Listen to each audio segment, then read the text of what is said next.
गुण, कोई निकुंज उपासना, कोई राधा प्रेम किंचित मात्र नहीं था। तब हम पे कृपा हुई है।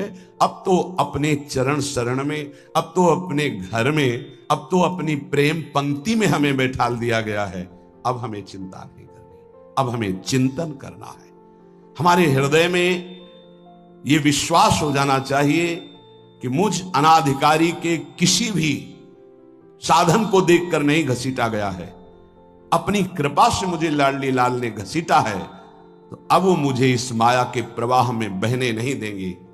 पर हमको अब इस कृपा का अनादर भी नहीं करना है।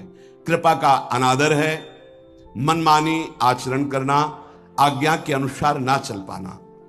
पूज्यपाद श्री उड़िया बाबा जी महाराज कह रहे हैं कि हम समस्त ब्रह्म ऋषियों का, समस्त शास्त्रों का, समस्त भक्तों का निश्चय एक शब्द में बता रहे हैं। समस्त शास्त्रों का, ब्रह्म ऋषियों का, महर्षियों का, भक्तजनों का निश्चय एक शब्द में बता रहे हैं कि भगवत चिंतन निरंतर यही विधि है और जगत चिंतन ना होने पावे यही निषेध है। इतना है सार बात। हर क्षण हमारा प्रियालाल का चिंतन ही विधि है, इसके अलावा सब निषेध है। जगत में पूरा ब्रह्मांड सब आ गया, प्रियालाल को छोड़कर और कुछ हमारा चिंतन हो ये भारी निषेध है। उपासक समझ नहीं रहा है। चिंतन छोड़कर के तुम्हारा जो समय बर्बाद होता है, तुम उसकी कीमत जानते हो? वो तब पता चले कि जब ऑक्सीजन लगता है कि श्वास कितनी कीमती है। एक श्वास लेने के लिए प्राण व्याकुल होने लगते हैं। तुम आराम से श्वास ले रहे हो, व्यर्थ में जा रही श्वासें।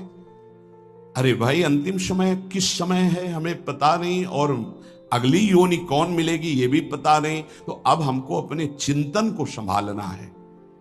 संपूर्ण ऋषियों का, शास्त्रों का, महात्माओं का, भक्तों का एक सार शब्द है, आराध्य देव का चिंतन ही विधि है और सब निषेध है। जगत का चिंतन निषेध है।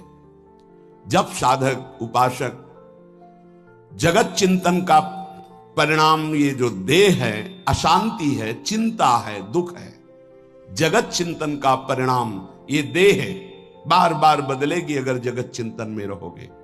चिंता, शोक सब इसी से ग्रसित है। देखो, जब हमसे अपराध बनते हैं, पाप बनते हैं, तो बाहरी दंड जो मिलता है, अंदर दंड मिलने लगता है। निगेटिव विचार, नकारात्मक सोच मार देती है आदमी को।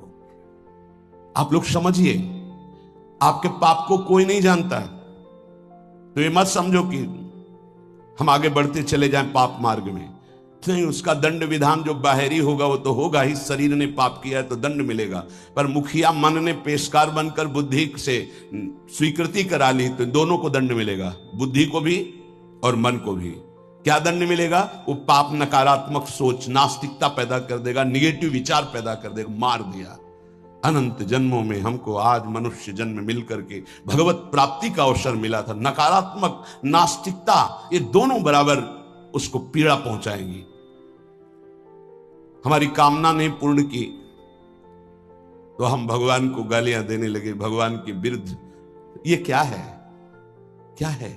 तुमने कभी बैठकर अपनी स्थिति की तरफ विचार किया कि हम किधर जा रहे हैं? कम से कम हम गलत हैं पर सत्य को स्वीकार कर रहे हैं, तो निकलने का तो रास्ता है।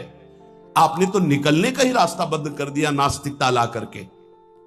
कम से कम हम गलत हैं पर हम सकारात्मक सोच के द्वारा अपनी गलती को सुधार तो सकते हैं। आपने नकारात्मक सोच के द्वारा अपना नाश प्रारंभ कर लिया। बहुत ध्यान देने योग्य विषय है। और कोई दंड दे या ना दे, बैठे बैठे नकारात्मक सोच आपको जलाती रहेगी। जगत चिंतन का परिणाम ये देह है, चिंता है, शोक है, भय है, नकारात्मक चिंतन। भगवत चिंतन करने से देह मिलेगा दिव्य, जिसका काल भी विनाश नहीं कर सकता, उसे भाव देह कहते हैं। और सदैव निश्चिंतता, निर्भयता, निशोकता, परमानंद, इसकी बाढ़ आएगी। यही तो चाह रहे हैं ये, और दिशा पकड़ रहे हैं जगत चिंतन की, जगत भोगों की। इसलिए हम तुम्हें सबका निष्कर्ष बताते हैं, बस तुम नाम की रट लगा दो। कलियुग करम न धर्म विवेकु, राम नाम अवलंबने को। पूज्य बाबा कह रहे कलिकाल है और साधन सिद्ध होना बहुत कठिन है, एकमात्र नाम का सहारा ले लो, निरंतर नाम जप करो। जो जितना अधिक नाम जप करेगा उसे उतनी अधिक भागवतिक शक्ति प्राप्त होगी।